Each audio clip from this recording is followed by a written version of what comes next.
Enga baba mponesi wedu Jesu manerano tinokutendai.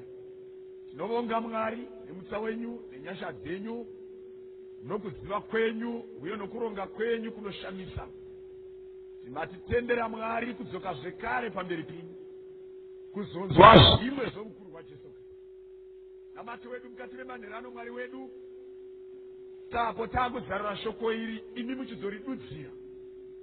Mutiwedzere chipo chokudzidzisa nekutsanangura kuti Mwari apo tineze tichikowera nashoko iri zvese zvine chekuita nekuponeswa tizvibate, zvese zvine chekuita nekuporeswa simba racho ridzike matiri, zvese zvine chekuitwa nekunyaradzwa aiwa Mwari tiinde tapa nechimwe chimiro, zvese zvine chekuita netariro muna Jesu timugamuchire ave isho mukati mekurarama kwedu. Tarira tanamata nekutenda muzita raJesu. Amen.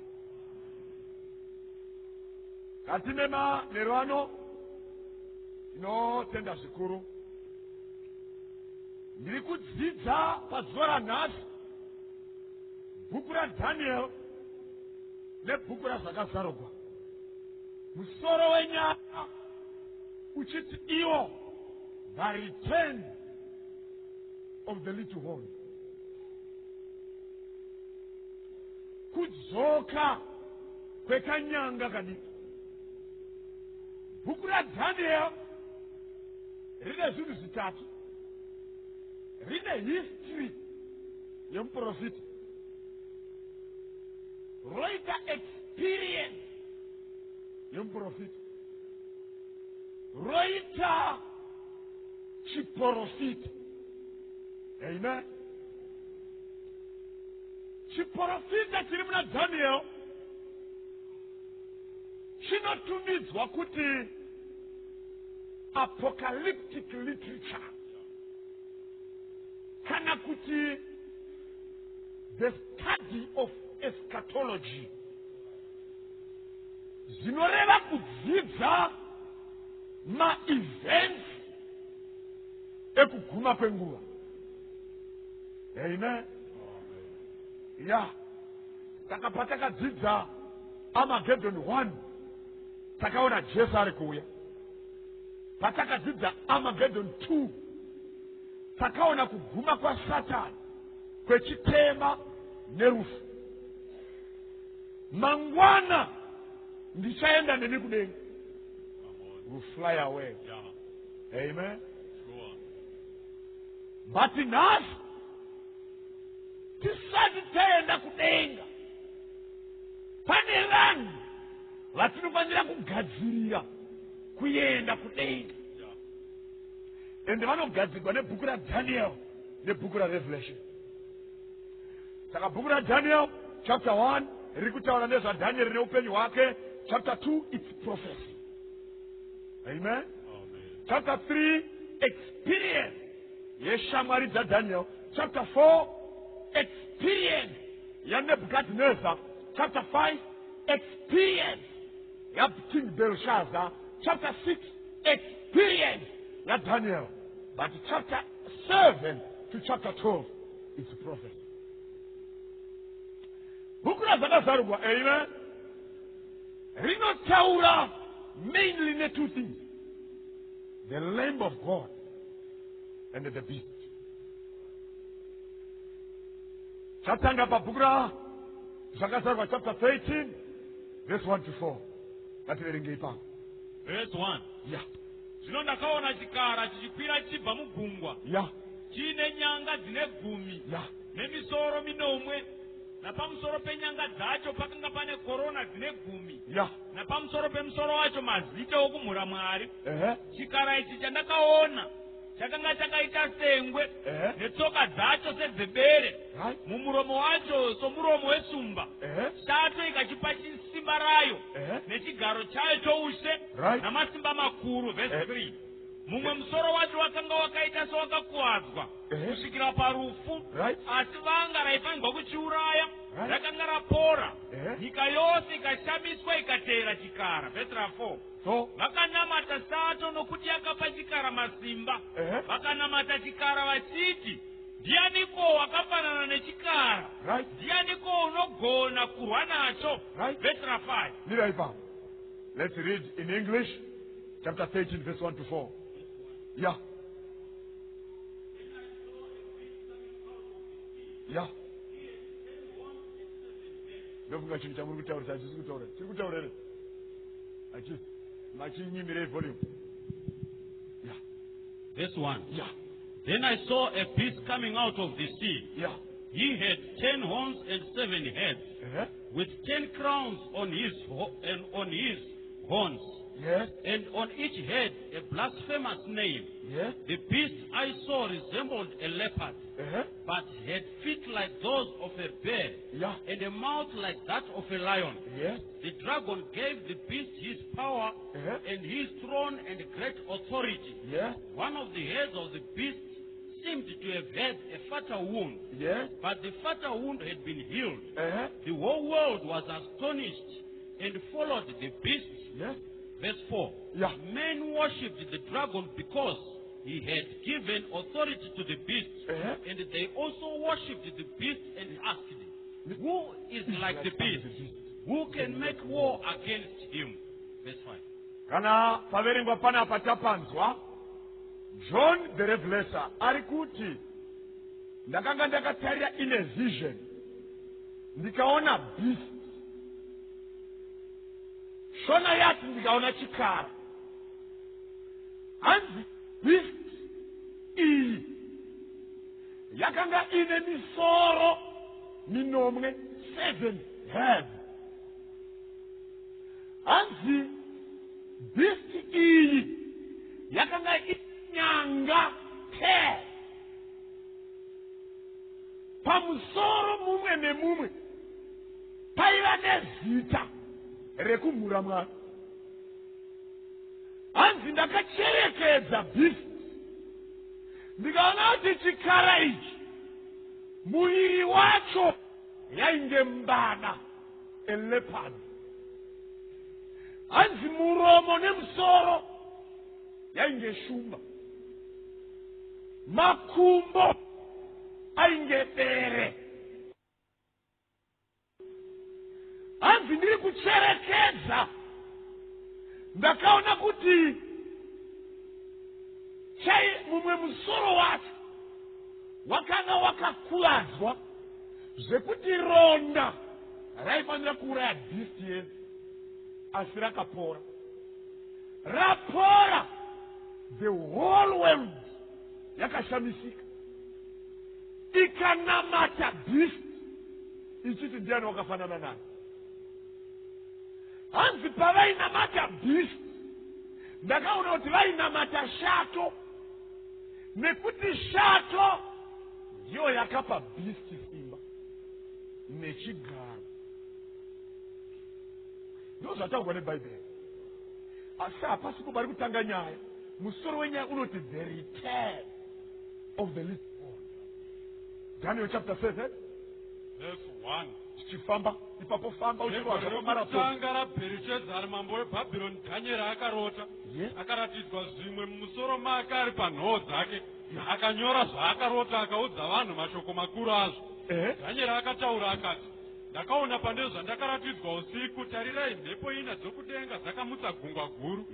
Mhuka huru ina dzakakwira dzichibuda mugungwa dzisina kufanana. Yokutanga yakanga yakafanana neshumba, ina mapapiro egondo. Ndikaramba ndakatarira kusvikira mapapiro aya ataurwa, ikasimudzwa ichibva panyika, ikamiswa namakumbo maviri somunhu, ikapiwa mwoyo womunhu. Ndikaona zvimwe mhuka yechipiri yakafanana nebere, iyo yakanga yakasimudza rimwe rutivi rwayo, uye muromo mayo yakanga yakaruma mbabvu 3 pakati pameno ayo. Vakati kwariri, simuka upedze nyama zhinji. Shure kwaizvozvo ndakatarira ndikaona imwezve yakafanana nengwe, yakanga ina mapapiro 4 pamusana wayo akafanana neyeshiri. Mhuka iyi yakanga ine misoro 4 ikapiwa simba. Shure kwaizvozvo ndakaona pane zvandakaratidzwa usiku, ndikaona mhuka yechina yaityisa nokuvhundutsa. Ine simba guru kwazvo, yakanga ina meno makuru outare, ikapedza nokuvhuna nokupwanya zvakanga zvasara netsoka dzayo. Iyi yakanga yakasiyana nemhuka dzose dzakaitangira, yakanga ine nyanga 10. ndikacherekedza nyanga ndikaona rumwe runyanga ruchibuda pakati pedzimwe ruri ruduku. Dzimwe nyanga 3 pane dzokutanga dzikadzurwa nemidzi yadzo pamberi paro. Ndikaona kuti parunyanga urwo pakanga pana meso omunhu nomuromo wakanga uchitaura zvinhu zvikuru. Mirai pa. Kana tanzwa zvaverenga, Daniel ari kuti ndakarota. Pandairota ndakaona mhuka 4 dzakasiyana. Mhuka dzacho yekutanga yakanga yakaita seshumba. Amen. Yechipiri yakanga yakaita sebere. Yechitatu yakanga yakaita sembada. Yechina yakanga isina zita. Asi yakanga yanga 10. Ari kuti shumba yaiva namapapiro mairi egondo. Ende pandakaiona yaibuda mugumbo. Ari kuti bere rakanga rakaruma nyanga 3. Ari kuti mbada yaiva nemisoro 4 ine mapapiro 4. Zvese dzaibuda mugumbo. Mhuka yechina akaishayirwa zita. Asanoti yaive nenyanga 10. Yaive nemazino esimbi. Yaitsisa pakutarisa. Yaitsika-tsika dzimwe mhuka. Yaivhuna-vhuna zvinhu zvese. Hanzi ndakaitarira. Ndakaona kamwe kanyanga kachimera. Nobva kadzura dzimwe 3. Nobva kakura. Pandaikatarisa kaive nemuromo wemunhu namaziso emunhu. Kaitaura mashoko kumhuro kumusoro-soro. Amen. Saka shumba dzatinoziva hadzigari mugungwa. Nembada dzatinoziva hadzigari mugungwa. Mbada dzatinoziva hadzina misoro 4. Shumba nembada hadzina mapapiro. Saka kuya kuti mhuka idzi dzofanira kutsanangurwa kuti zvii zvairotwa naDaniel. Verse 17. Verenga munhu waMwari. Mhuka idzi huru idzoina ndiwo madzimambo 4 achamuka panyika. Mira apo. Zikanzi Daniel mhuka dzauri kuona idzi madzimambo 4 achamuka panyika. Amen.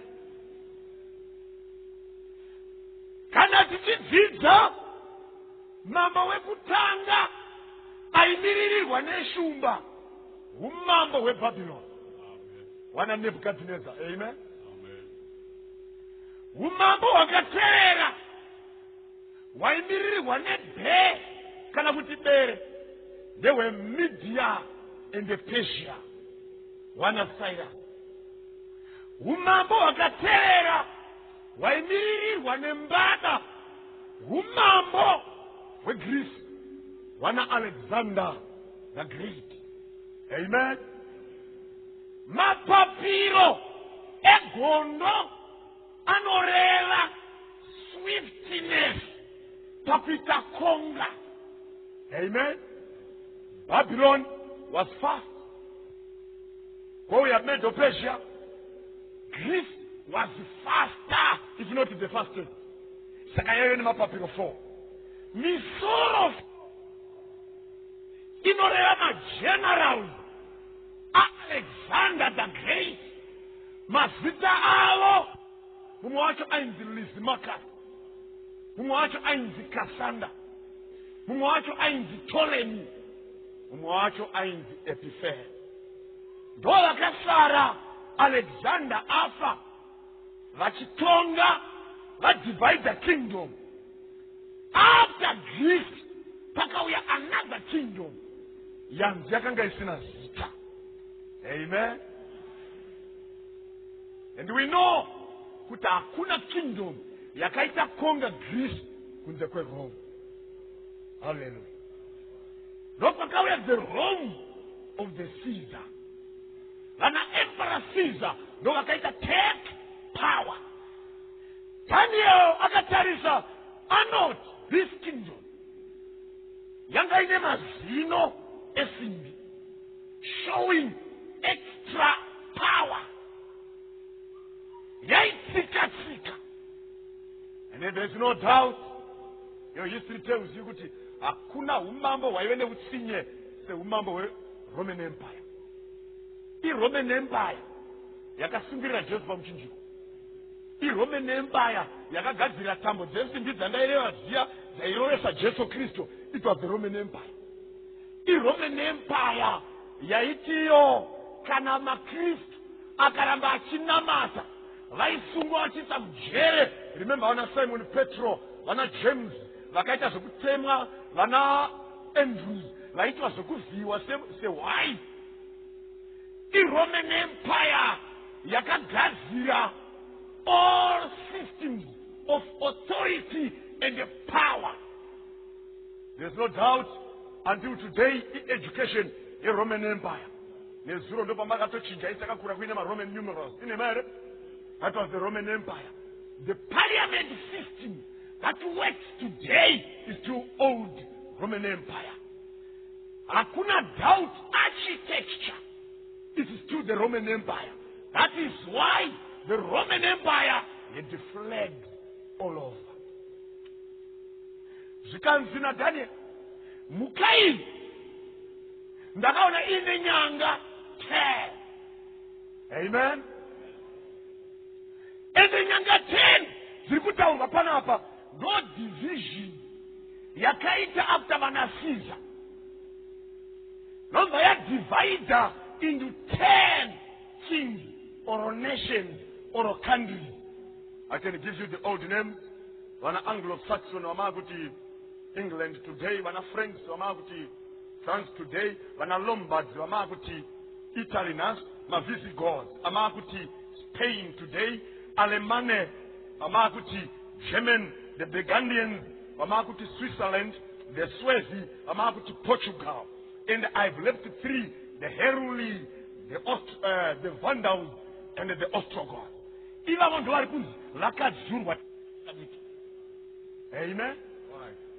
And Daniel akatarisa anoona panyika idzodzo dziri 10 pachimera kanyanga. Amen. Let me explain one point here. Saka tiri kuti izvizvi Jesu paakazvarwa Rome yanga isati yadivide, yanga ina Emperor 1 mazuva aTiberius Caesar. Jesu akabva akaenda kudenga akasiya vana Caesar vari kutonga.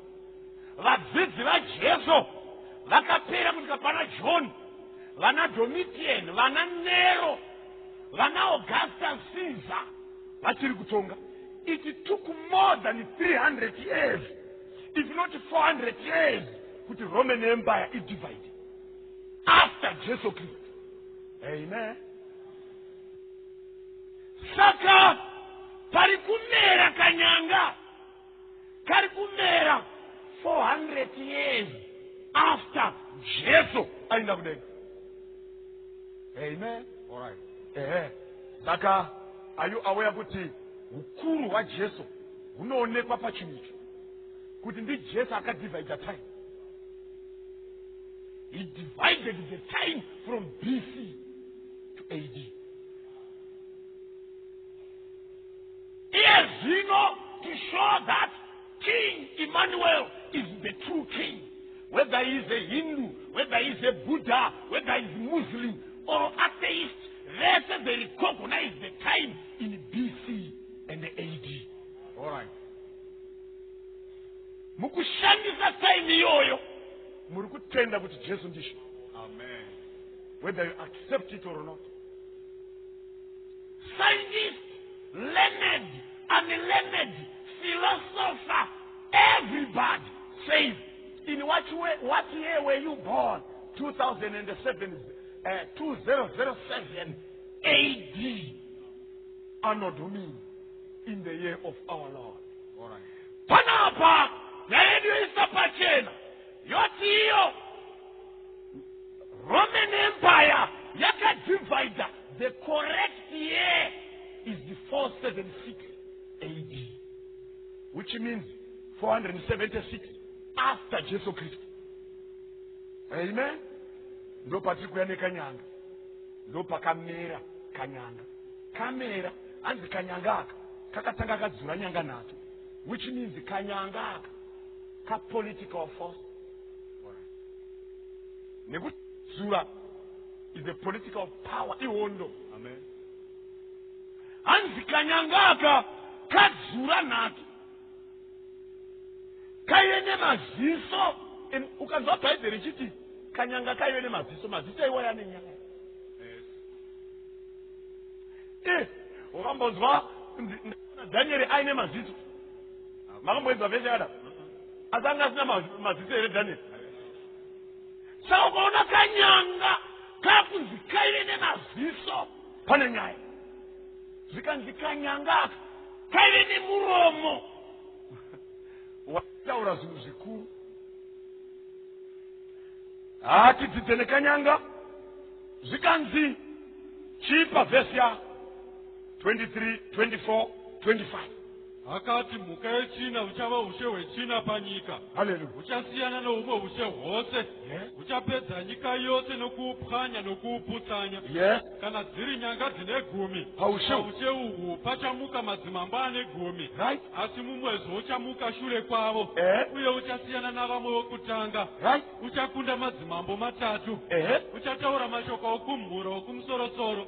Uchaparadza vatsvene. Uye uchatsvaka mano okushandura nguva nemirayiro. Iwe uchaiswa mumaoko ake kusvikira nguva imwe nedzimwe nguva nehafu yenguva. Amen.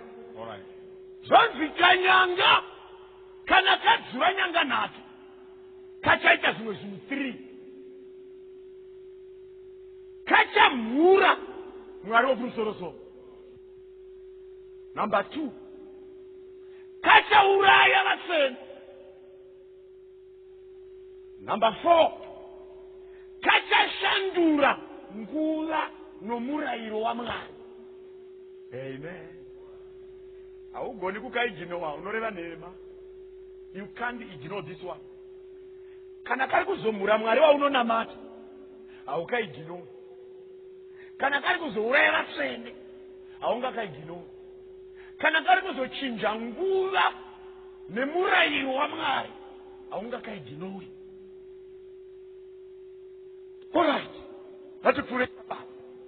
Zvikanzi vatsvene ava vakaiswa mukati memaoko ako kwenguva nedzimwe nguva nehafu yenguva.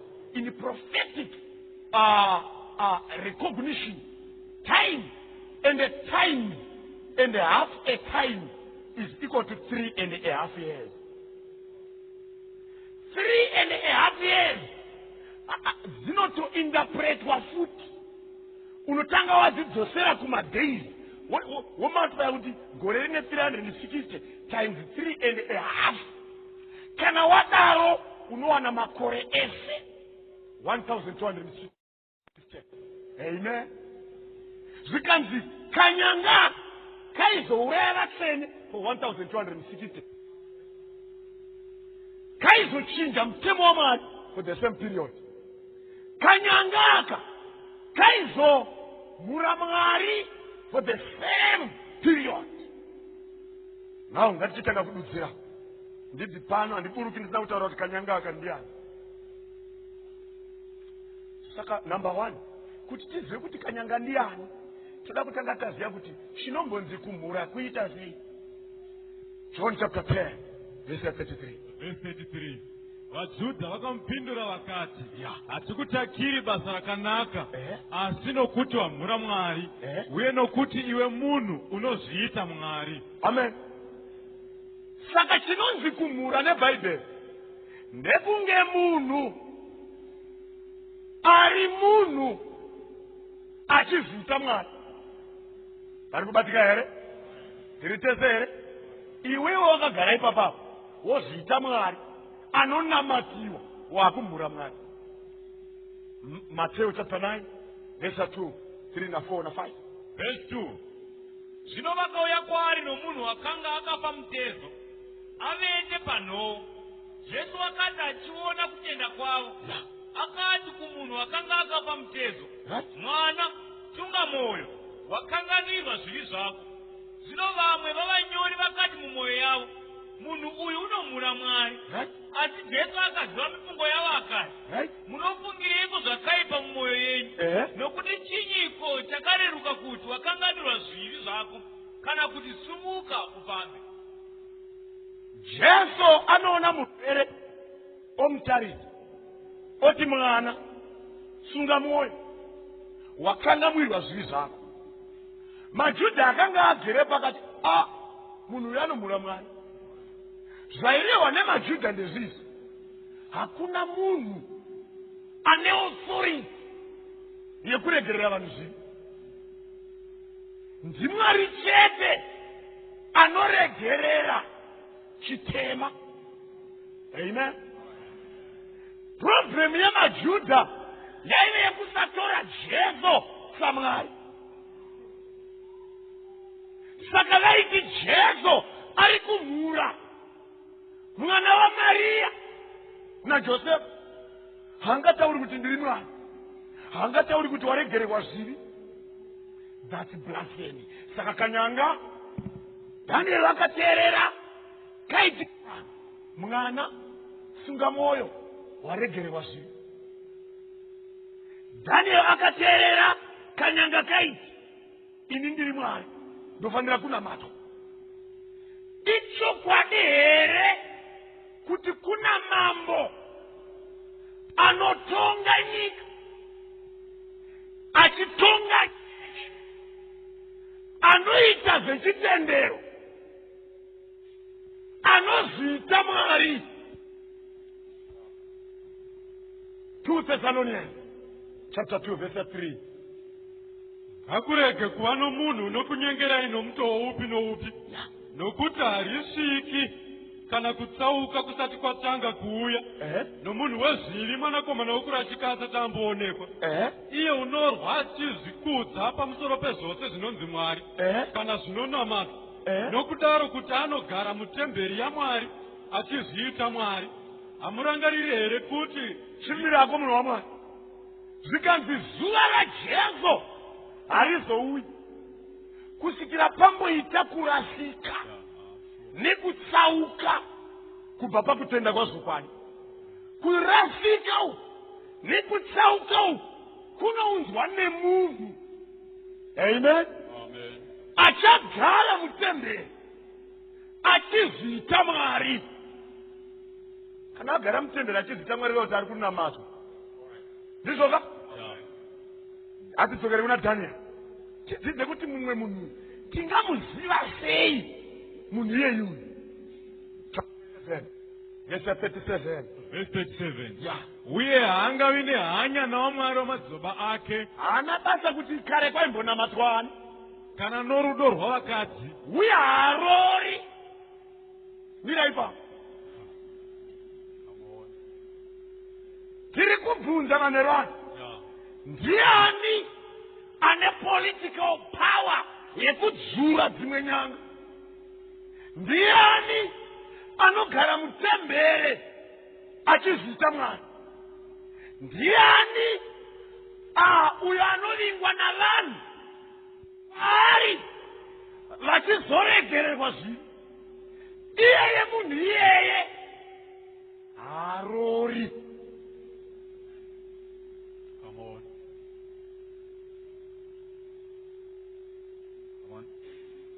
Ndochekutanga. Chepiri, zvikanzi neBhaibheri anochinja nguva nemurayiro. Ende toda kubva pamurayiro wenguva tione kuti murayiro wenguva waizochinjwa here. 2 verse 26. Verse 25. Vaprofita vayo vakaita rangano mukati mayo, seshumba inoomba ichibvanzura chayabata. Saizvozvo vakapedza mweya yevanhu vangu, vakatora pfuma nezvinokosha, vakawanza chirikadzi mukati mavo. Imbomira ipapo. Pana ari kunzi atiri kudzidza nezvazvo, anotora mari, anotora pfuma achipfuma. munhu iyeye akaita seshumba inobvanzura chainofanira kuchengeta. Munhu iyeye anowanza chirikadzi. Mwari kudenga ngaatende. Unoziva kana Bhaibheri akuti anowanza chirikadzi adarika level yedivorce. Akuita rekurikruta tuchiri tuvana. Anongokura achiti ina handiitwa seini handiroorwi. Bhaibheri roti anowanza chirikadzi. Verse 26. Vaprista vayo vakaparadza murayiro wangu, vakamhura zvinhu zvangu zvitsvene. Havana kutsaura pakati pezvitsvene nezvisati zviri zvitsvene, kana kuzivisa vanhu kusiyana kwezvinokunaka nezvakanaka. Vakatsinzina meso avo varege kuona masabata angu, ini ndamhurwa pakati pavo. Saka murayiro une chekuita nenguva. Nezvino takadzidza kuti the Sabbath is the commandment of time. Amen.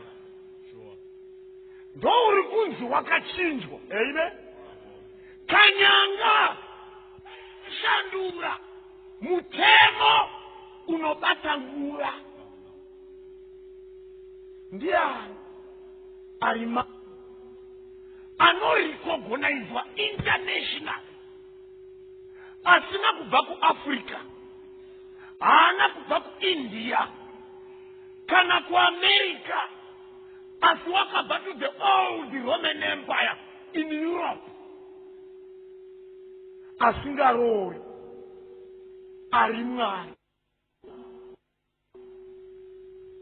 anoita chirikadzi mukati mekingdom nechechi, akapfuura kwazvo, akashandura mutemo waMwari. Zvikanzi panapa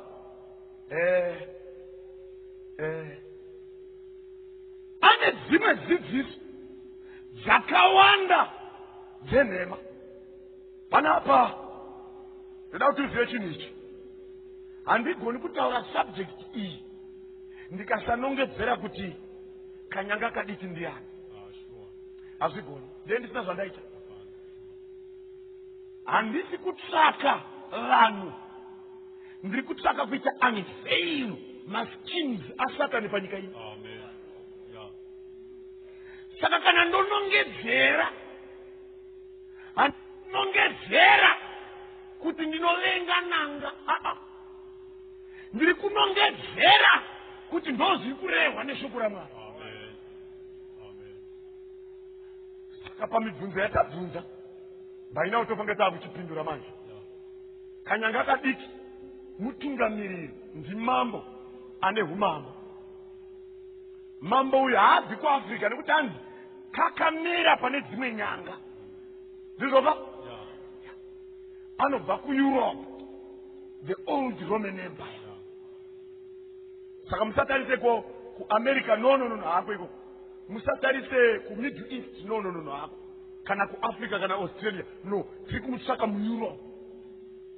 Number 2, atiri kutsvaka uyu mukuru, haasi munhu wokutamba naye, munhu mukuru zvakadaro zvekuti anogara mutemberi, vanhu vachiuya kwaari kuzonamata, vachiregererwa zvinhu. Mukuru zvakadaro zvekuti ava Mwari, ende because Mwari haana mukadzi, naiyewo haana mukadzi, haroori. Mukuru zvakadaro zvekuti ane authority yaakazvipa iye yokuchinja mutemo waMwari nekuuraya vatsvene. Dema muri muno muZimbabwe kana President Mugabe totoona kuti President Mugabe hawaqualify, nekuti President Mugabe havasi mukuru wechechi. Deta ataenda kuMiddle East taakudhila nana Saddam Hussein, tikaziva kuti havaqualify, nekuti Saddam Hussein anga asingagari mutemberi uye akaroora. Deta ataenda America kwatinodhila nana Ronald Reagan, vana George Bush, tingaita vavheta toona kuti no vakaroora at the same time havagari mutemberi. Ngatiende kuEurope. Taenda kuEurope kuna varume variko vatoda kutarisa vanozikamwa tinobata vana Tony Blair toona kuti no haaqualified nekuti kune mukadzi uye haagari mutemberi tomuisa pasaidi. Kune varume vari kuFrance maprezidendi ekutovatarisa toti no havaqualified nokuti vanobata politics chete kuchecha havako uye vakaroora. Torova tichikurosa ukanopinda munyika inonzi Rome unobva wamira. Unobva wamira. You stop. Nekuti ipapo pada kufunga kune njere. Amen. Unobva wamira. You stop to meditate and to think wisely. Nekuti wapinda munyika yeItaly mune nyika iri muItaly inonzi Vatican ina president wayo anonzi the Pope inotonyika. That's why pakapa John Paul mapresident ese ane international recognition akaenda kunoviga mumwe president.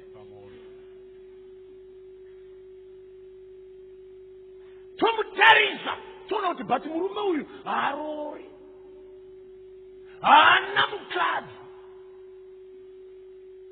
Tomutarisa toona kuti murume uyu unogara mutemberi St. Peter's Basilica Square. Tomutarisa toona kuti murume uyu zvokwadi vanhu vanoenda kwaari kundoregererwa zvivi. Tomutarisa toona kuti murume uyu zvokwadi anonzi the Lord God the Pope. Tomutarisa tichivheta toda kuti timboona kuti saka pasabata apa anobuda here. Kana waiverenga sandaenda kune dzimwe nzvimbo catechism yeRoman Catholic Church, I'm sure ndine shamwari dzangu maRoman Catholics vari muno, go and read catechism yapo page 101 kana iri yeshona ine mubvunzo unoti nderipi sakaramende rinopiwa muprista kana achigadzwa nesakaramende reugadzo. Pane mhinduro mbiri. Yekutanga inoti anopiwa simba rekubatidza misa Sunday. Yechipiri inoti anopiwa simba rekuregerera matadzo. Wenda pa page 53 yecatechism pakanzi itai mitemo yaMwari. Yonyorwa 1 to 10. Kana iri ona mitemo yacho number 1 pakanzi usabani umwe waunoti Mwari. Number 2 paMwari wako pasina. Number 3 pakanzi rangarira zuva reSabata uite chisi chako. Number 4 pakanzi kudza baba vako namai vako. Number 5 pakanzi usauraya. Number 6 usaita choupombwe. Number 7 usarevera kwako nhema. Number 8 pakanzi ipo usachiva chokwako. Number 9 nobva yadivide usachiva imba yake, usachiva mukadzi wake. Number 10 yobva yati usachiva mbongoro yake. Vakaverenga mitemo yaMwari vatoona kuti pane mutemo usipo. Amen. Unoti usazviitira mufananidzo wakaveza. Totally out. Vakaverenga vatoona kuti pane mutemo wadhivaidwa, mutemo wechi10. Vakaverenga vatoona kuti mutemo weSabata wakakanganiswa manyorero acho. Mutemo wesabata hausi chisi chako, izuva raJehovha Mwari wako.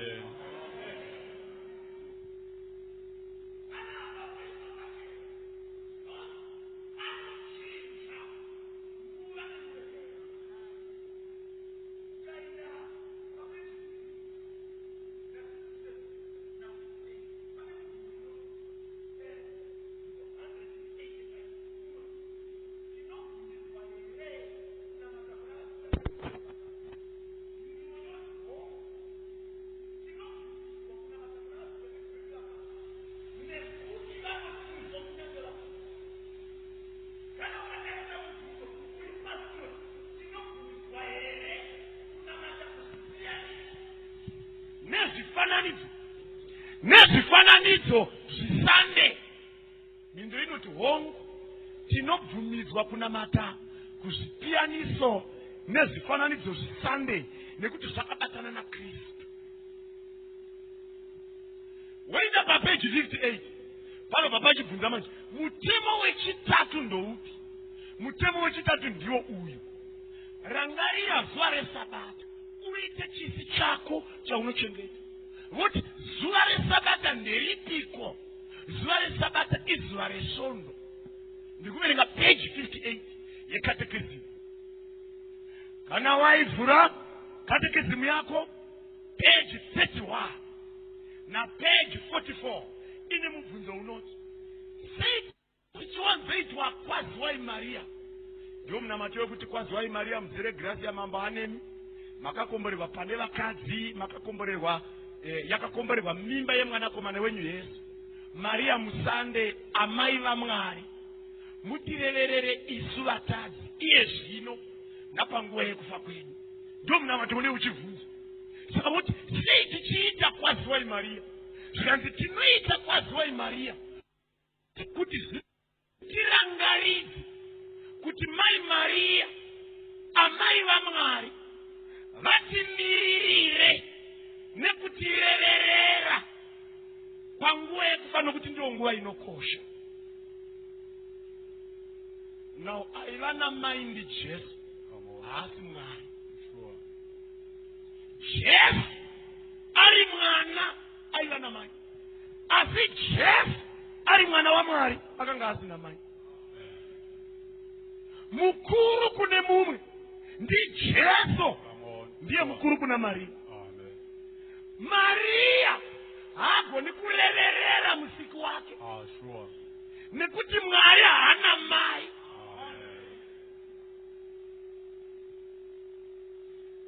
Vari kuti tinobvumidza kunamata kuna dzitateguru. Bhaibheri roti munhu wakafa hana chaanoita, chero nomubayiro haasisini.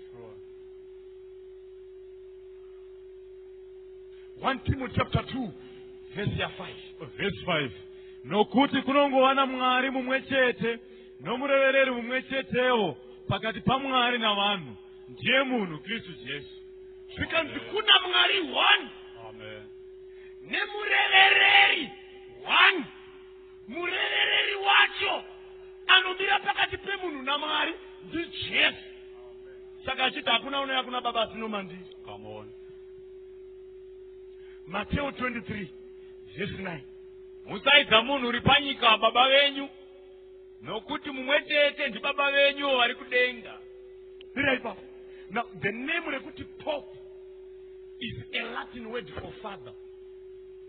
Amen. Saka kana uchiti Pope uri kuti father. Musaidza munhu uri panyika baba. Kana zvanangana nekutenda baba vako ndivaya vakamuzvara vari kuma. Asi kana pakunamata we have one Father who is in heaven.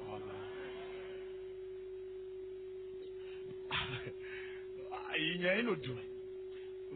Vhura chibhuku chiya uchikoti tinzwe kuti ichokwadi here kuti Pope unozviita Mwari. Unochiverenga mastatement acho.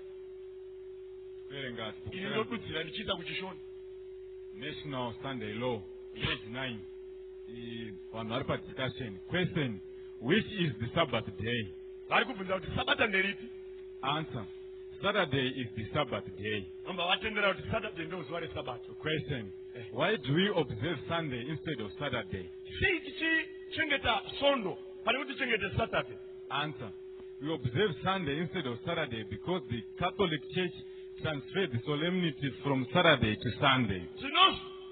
Tinozviita nekuti sangano rekatoliki rakabvisa kuyera kubva paSaturday rikaisa kuyera rikakuisa paSunday. From the Convent's Catechism of Catholic Doctrine, 1957 edition, page 50. Next quotation. The Catholic Church for over 1,000 years before the existence of a Protestant, by virtue of her divine mission, changed the day from Saturday to Sunday. Sangano rekatoliki kwemakore anodarika 1,000 nesimba rekunamata riri mariri ndo rakashandura kuyera kubva pazuva reSaturday rikaisa paSondo. Catholic Mirror, September 23, 1893. Yes. Next quotation. Yeah. The observance of Sunday by the Protestants is an homage they pay in spite of themselves. Zvikanzi kuchengetedzwa kwezuva reSondo kunoitwa nemaProtestant. Anonzi maProtestants machechi ose akaprotesta kubva muRome. Methodist, Anglican, Baptist, Congregationalist, Salvation Army, machechi manalutheran ese akati no zvekunamata vanhu kwete, iwayo anonzi maProtestant. Ndo ari kunzi kuchengeta kwavanoita zuva reSondo vari kukudza varidzi vezuva. Averenga mani.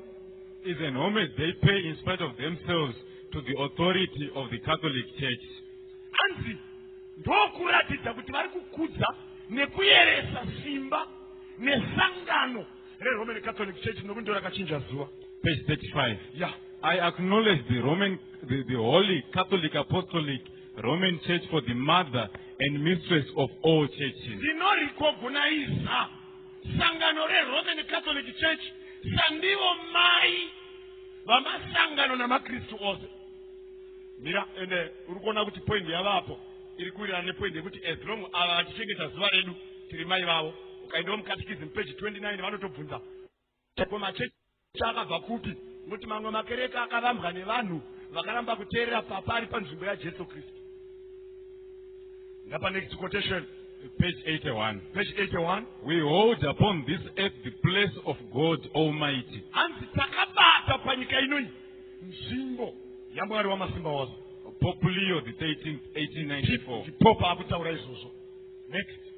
All names which in the scriptures are applied to Christ by mazita ese muBhaibheri anonongedzera kuna Kristu sekuti Messiah, Michael, Jesus Christ, Emmanuel, Christ, branch, Lord, star, morning star, son of mazita ese iwayo anoita by virtue of which it is established that he is over the church. Zvinoratidza kuti nemhaka yechimiro chako chekuva pamusoro pekereke yanga ifanira kuti ese mazita iwayo anoapply kuna Pope. All the same names are applied to the Pope. All the same names are applied to the Pope, which means imimi wana mumuremekedza zvakanaka. Ema mumuremekedza zvakazara. Amaifanira kungomudaidza muchiti Pope. Maifanira kudaidza muchiti Messiah. Momudaidza muchiti Kristu. Momudaidza muchiti Ishe. Momudaidza muchiti Mwari. Momudaidza muchiti mwanakomana waMwari. Mazita ese anoapply kuna Jesu ari muBhaibheri equally applies to the Pope. In that next quotation. Next quotation. The Pope is of so great dignity and so exalted that he is not a mere man, but as it were. And the Papa akasimudzirwa. We are the simba guru zvakadaro zvekuti haangoriwo munhuwo. But as it were God and the vicar of God. Asi saMwari nemunin'ina waMwari. The Pope is of such lofty and supreme dignity that, properly speaking, Papa akakwirira nekukwidziridzwa zvokuti kana totaura kumuisa panzvimbo chaiyo. He has not been established in any rank of dignity, but rather has been placed upon the very summit of all ranks of dignities. Hanzi haakwani pamarenga amunotaura pano panyika asi ndiye ari pamusoro pamarengi ose ekupi of all dignities. yes Next point. The Pope is called most holy papa anonzi mutsvene wavatsvene because he is rightfully presumed to be such. nekuti ndo nzvimbo yaakatora kuti zvidaro.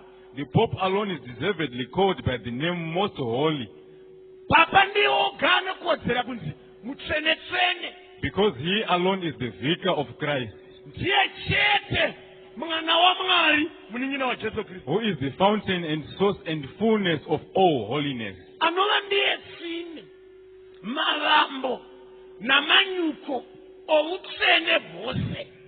He is likewise the divine monarch saka ndiye mambo muumwari and supreme emperor and king of kings. ndiye empara mukuru mambo wamadzimambo. Hence the Pope is crowned with a triple crown ndosaka heti yaanopfeka ine makirauni matatu as king of heaven samambo wekudenga and of earth napanyika and of the lower regions. nepasi pose. Moreover, the superiority and the power of the Roman pontiff Iraipa. Can go on and on. Amen. Amen. On and on. Nenzwete kunzongaza.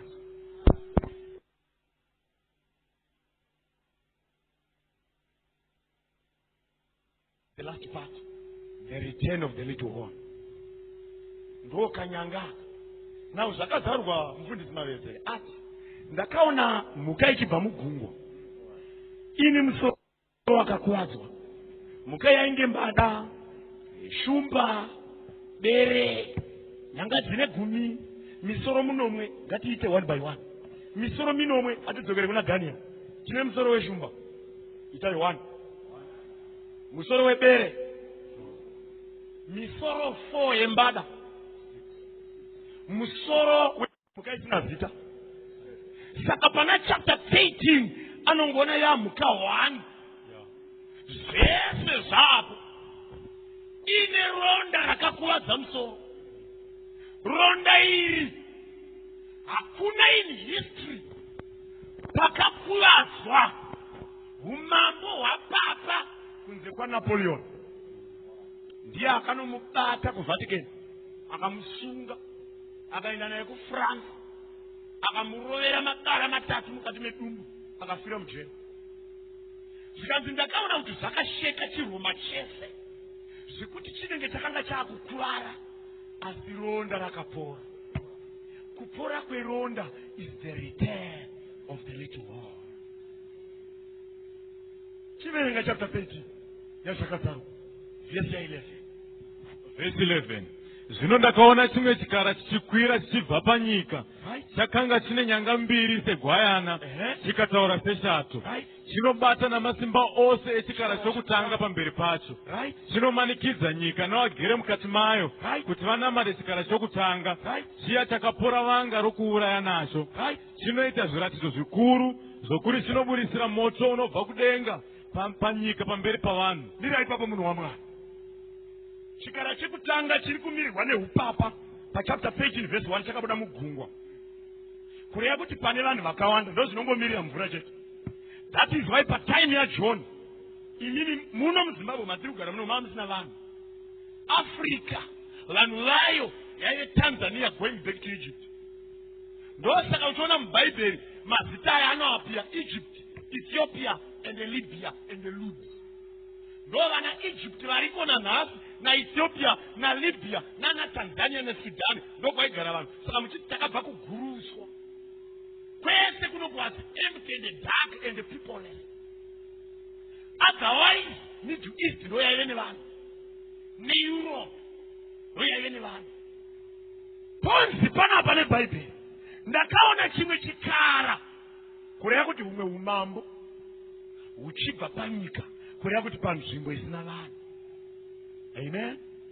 And we look all over. Tuti panguva yaJohn kwakusina vanhu ndekupi hakuna kunze kweAmerica.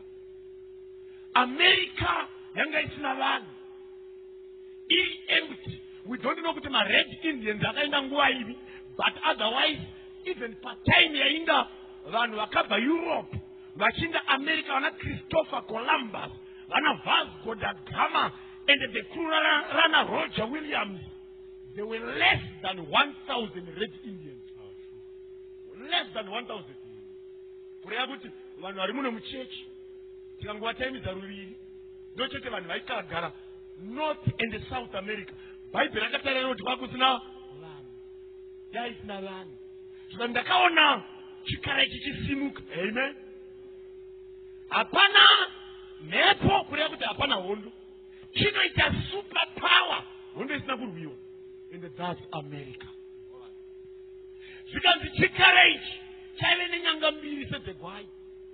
Kureva kuti pakuona very good. Amen. Resembling humbleness, humility, intelligence, and the wisdom, and the being friendly too. Asi chakataura seshaka. The power was not in the horns, the power was in the voice. Hakuna unenharo kuti all roads lead to America. Unenharo? Hakuna. Anonzi afamba panyika ino kana asina kusvika kuAmerica asati afamba.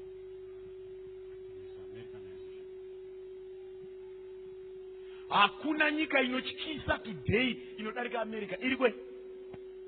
British pound is more powerful than the United States dollar. Asinda makambunzo vano vachiri kutsvaka mapound. Vanotsvaka user. In any case, best sportsman vanobva kupi? America. Michael Jordan, Michael Jackson, Marion Jones. Kana uri murume mukoma mberi uchigombeiwa namai mberi vanonzi varume, kana usina kuita savarume vekuAmerica hausi murume. That's why my hairstyle inonzi hairstyle haisi yekuChina ndeyekuAmerica. Vanamai kana vachizora mafuta kana asina kuzora American hair. Come on, sure. Amen. Vakadzidza kana asina kusvika paHarvard University asati. It's America all over. Ukangagadzira kakambani kako kama t-shirt ingonyura bedzi riri kuAmerica kumusana anotengwa samapotato. Pakuonekwa renge gwayana asi kana yotaura yaita shaka. Hakusiko here kwakabva kastatement kekuti it's my life. America ikataura, you can shout and sing, it will stand. Kana chotaura chinoita seshaka. Zvikanzi basa racho nderekuumba mufananidzo wechikara chekutanga. Basa racho nderekuti vanhu vanogara panyika vanamate chikara chekutanga. Ndiro business reAmerica. Now I'm going to shock you. Are you aware that bengi rekuAmerica harisi reana-American? There are few people. It's not a reserve bank. Our bank kuAmerica is not there. Ndere vanhu vashoma shoma. Are you aware kuti hakuna anoita president weAmerica asina kurecognizwa naPope? Hazvitiki. Anorasa program. Are you aware kuti iko hakuna uchinoitwa napresident weAmerica asina kuita consult Vatican?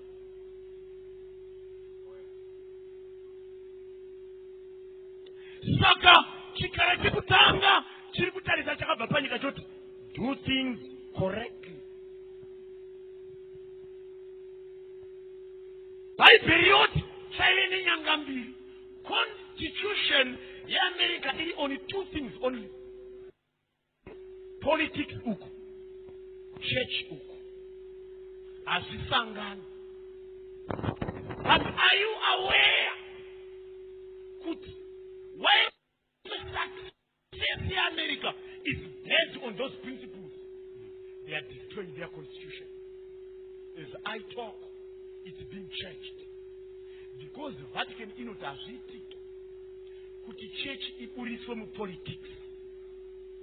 That is why Catholic justice for peace and what? And reconciliation. This is what I now see in every country.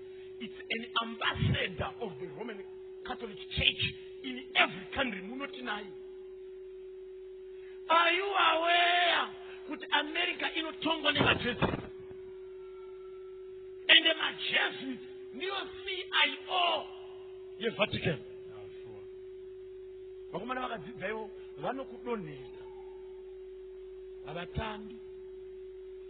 I'm going to say three things here.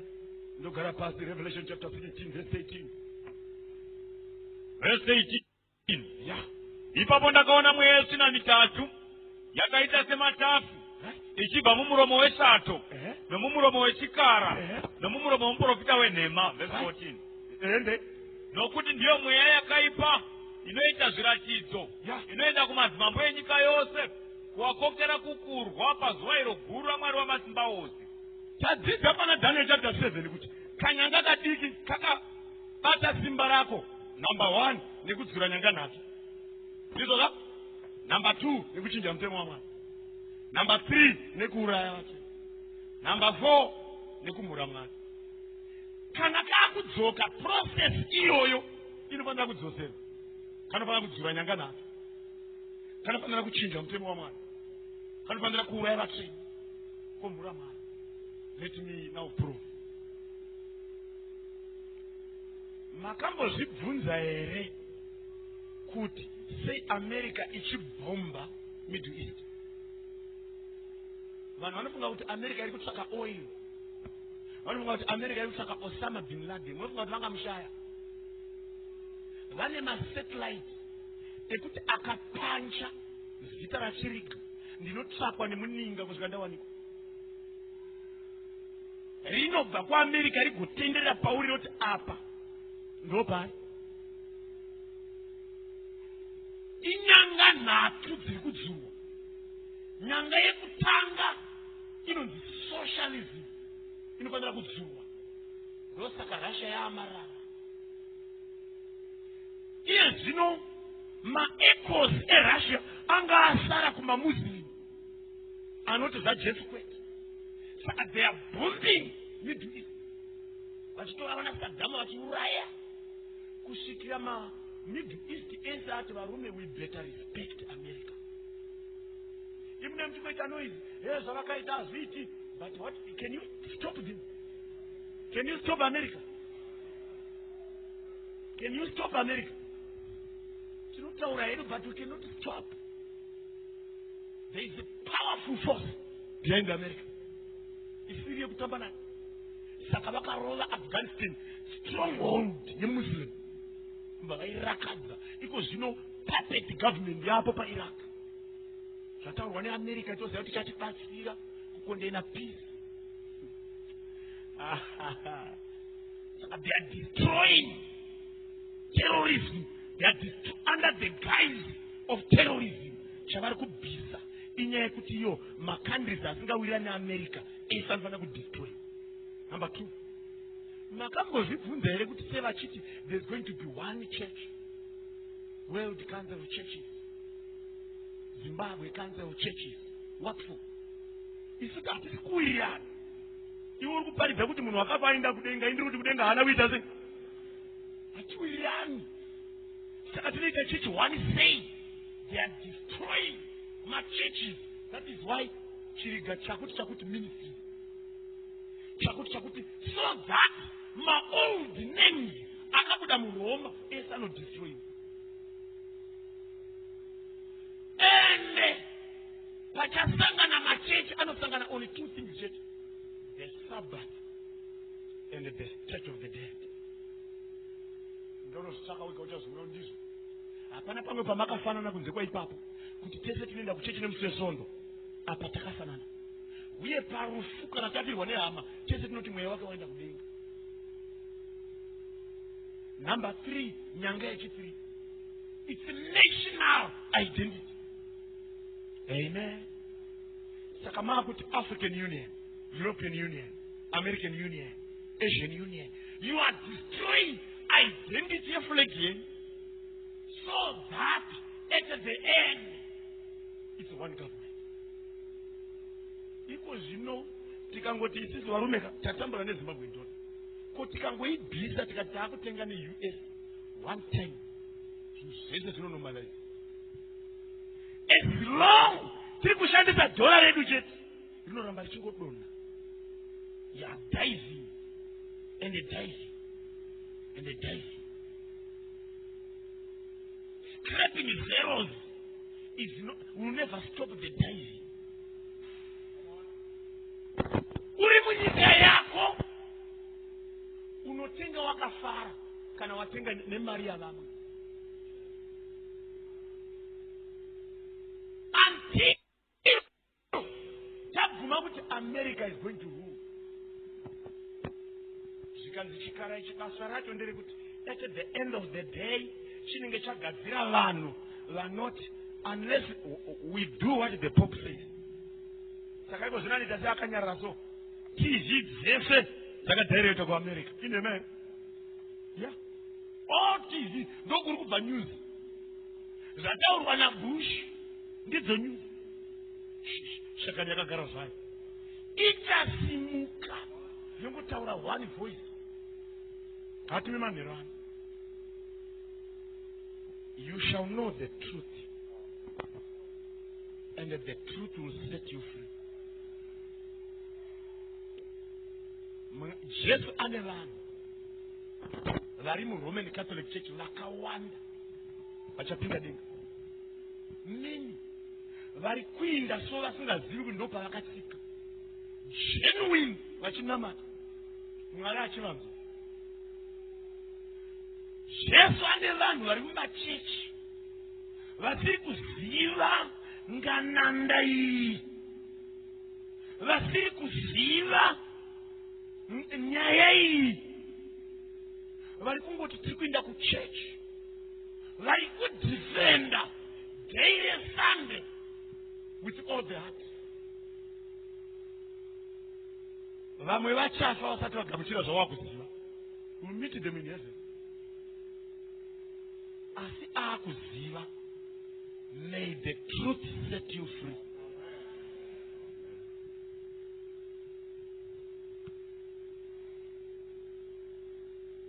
Newe uri kuzvionera kuti nyaya iri kutaurwa nemurume uyu haitaurwi mumachechi. Vamwe vakatoti bhuku razvakazarwa harivhurwi. Siyai rakadaro. Because the devil knows when the book is opened, the devil is unveiled. Pakuita rukokoma nerwana. Pane munhu anoti Mwari, kwatiri kuinda uko, it means I must make a choice. A serious choice. Either ndomira naJesu kana kuti ndomira nechikara chicharwa naJesu. You make a choice.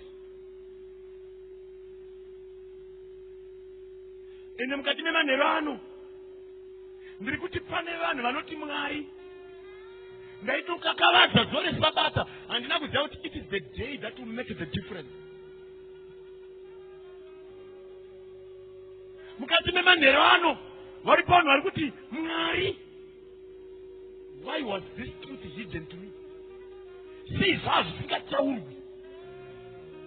Ndiri kuchitungwidza rimwe zuva ndataura nyaya iyi, mumwe murume akasimuka mucongregation agomhanya. I thought maybe there was something wrong in the sermon. Vatamutendera achiinda, hapana akamubata. In 5 minutes he was there. Achiita mukadzi wokukakaradza kuti uya uone truth. Tatakavanzirwa zvinhu izvi. We were not told nyoresa zita rako tiponeswe.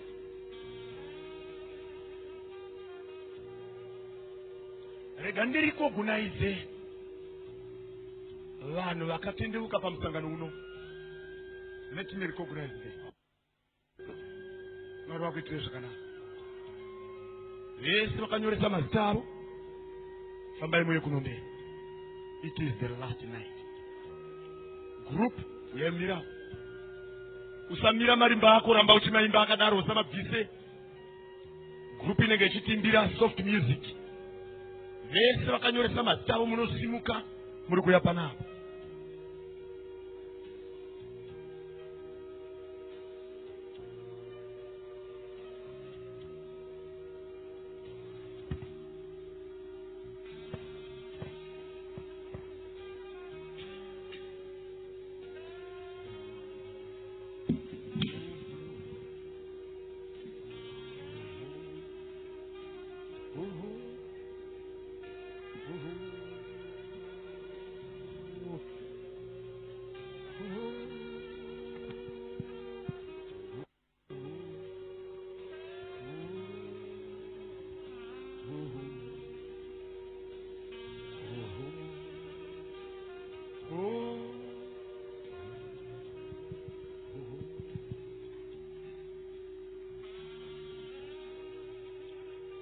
I believe pane mumwe munhu anoti Mwari ini zita rangu ranga zina kunyorwa ndaunyoresa zita rangu. Newe simuka famba uye kunomberi. God bless you. And Lord, I made this choice. Simuka famba uye kunomberi. Nyoresa zita rangu. Sanonoke mudikani. This truth will set you free. Famba advance unga kunomberi mara wako mwari. God bless you. Hauna ubabatizwa muzita la Baba uri mwanakomana uri mweya mutsvene. Uchinyikidzwa kamwe chete mukati memvura zhinji. Mangwana vese vanoda kubhabhatidzwa vagere uku. Simukai muye kunomberi. Everyone anoti inini I need to be born again. Kana wakagara somewhere there. Simuka uye kunomberi. Doesn't matter kuti wanga uri muchechi all the years, wanga uri mubaptismal class, kana uriko kumberi, simuka uye kunomberi. Famba, it's your time. God bless you. God bless you.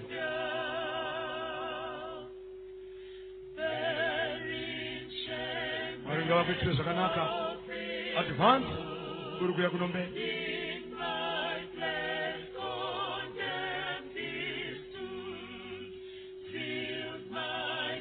Sangano riri kuremekedza chirevo nekumira netsoka. Iwe famba uri kuya kunomberi.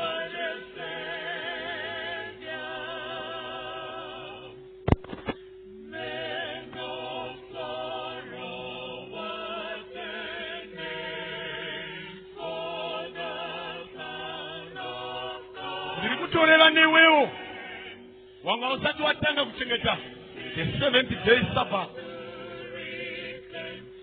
Noti Mwari ndibatsirei. I must start afresh. Famba uye kunomberi. Ndiri kureva newewo unoti inini ndoda kunamata ndiri mukati mesangano iri raMwari. Iwe famba uye kunomberi.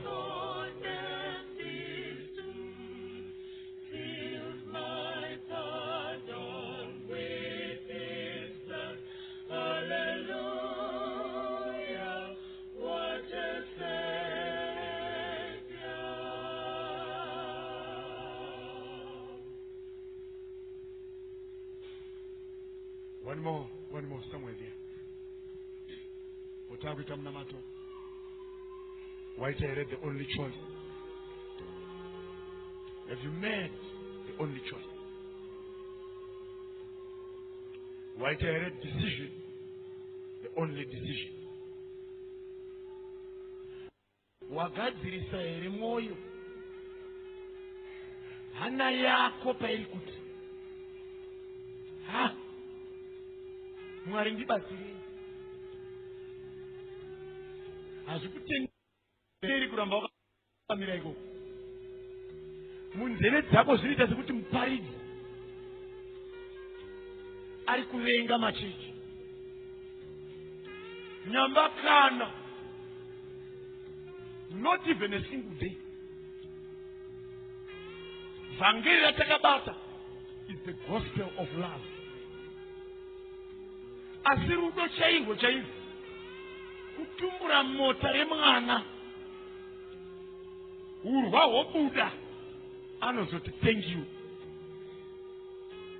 Zani kusiya munhu achienda kuhell, it's not love. Munzeve dzako zvinogona kuita sekuti munhu uyu anovenga chechi yakati nechechi yakati. Kana I was born a Catholic myself. Nonga mazoona nemakotera ndinoita catechism. My fathers, my parents are there. I'm praying for them. Iwe ndiwe waziva, iwe havazivi. Mukanande wako kuti ufambe uri kuya kuno mberi. Mwari wakuitire zvakanaka. Mwari wakubatsire. Bhaibheri rinoti makwai angu anonzwa izwi rako. Ngatitsitire chinamata. Ndinenge ndiri kunamata. Iwe wagadzirisa mwoyo wako. Chika kunyoresa zita rako. Unofamba uri kuya kuno mberi. Mwari wakuitire zvakanaka muzita raJesu. Baba vari kudenga tinotenda. Iyi nyaya iyi haitauriki Mwari. Hazvigoni kuti munhu ashame muromo unless mamushamisa muromo.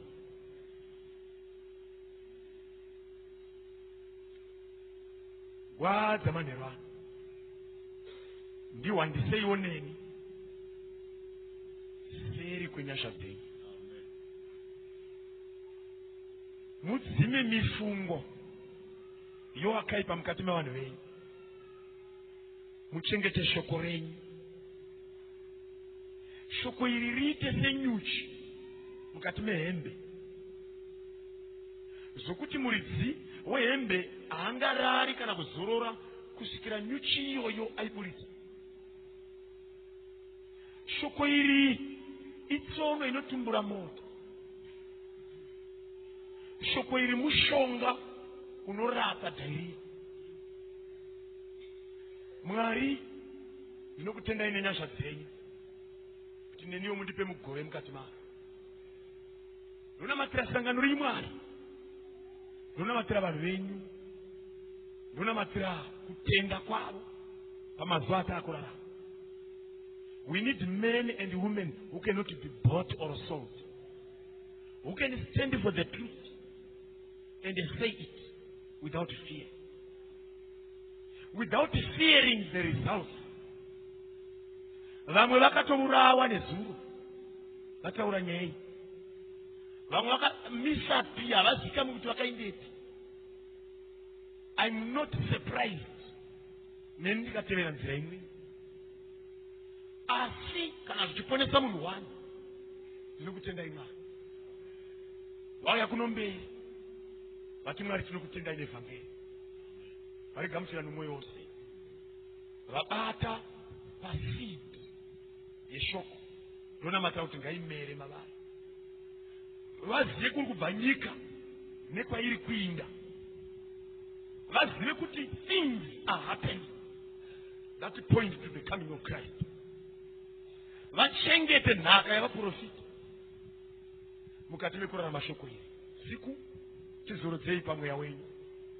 Mangwana patinouya kuzocelebrata mukuru wezita raJesu, tiunganidzwe munyasha dzenyu, ropa renyu, tichifara navazhinji vachabhabhatidzwa. Zvingaitika Mwari kuti kune hama yangu mwana wenyu ari kutya kuti zvino ndikatendeuka kumba vanozonisi kudii, zvino ndikatendeuka zvinoreva here kuti natomu Seventh Day Adventist, zvino ndikatendeuka zvinoreva here kuti zvino ndinonoudza sei murume. Varipo vazhinji vari kunetseka nepfungwa iyi. it is not their problem, it's your problem. Chavo kumeka decision voya kwamuri Jesu. Ndikuvanamata kuti chero takubuda vaone maasha vonyoresa mazita avo. Vese vagadzira vanoda kubhabhatidzwa vanoti neni ndiri kuda asi ndoda kumbonotaura nani ndikumba. Nevari kunetseka nemibvunzo vabatsire kungonyoresa mazita avo. Imi muchapindira mukati mekurarama kwavo. Kumborai negurupu raya kuzotipa music. Zita raJesu ngarikudzwe. Amen. Amen. Vari kuno kumberi ngatirambe takamira a few instructions to give.